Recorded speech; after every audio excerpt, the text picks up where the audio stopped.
Let's talk about that, because you've talked about the dismantling, the need to dismantle the Minneapolis Police Department. What takes its place? If you could just decree what takes its place, who investigates crimes? Who arrests criminals? What happens?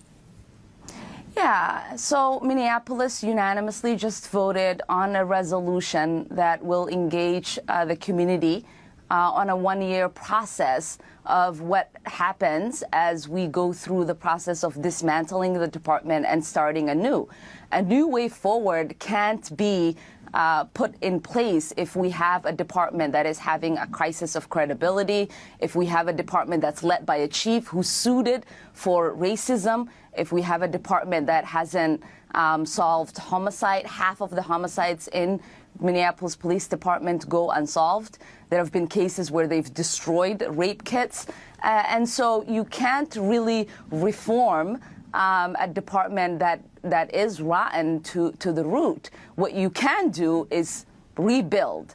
And so this is our opportunity, as a city, to come together, have the conversation of what public safety looks like, who enforces the most dangerous crimes that take place in our community. And just like San Francisco did, right now they're moving towards a process where there is a separation of the kind of crimes that solicit the help of officers and the kind of crimes that we should have someone else respond to.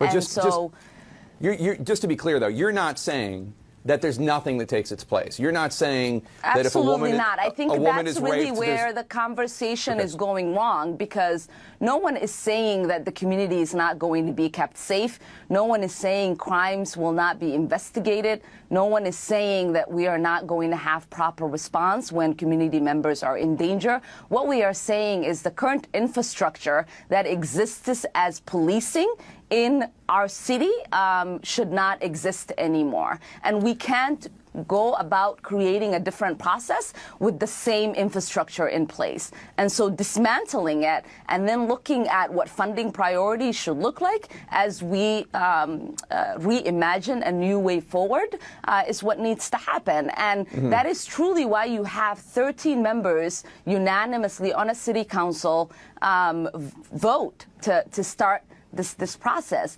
And I know that there are many places where a process like this is needed, many places where they might not go through the drastic process of dismantling. But just like in Camden, they realized that there was just a department that was beyond reform as it was. They dismantled it and they figured out a different way to move forward as a community in regards to providing public safety for one another.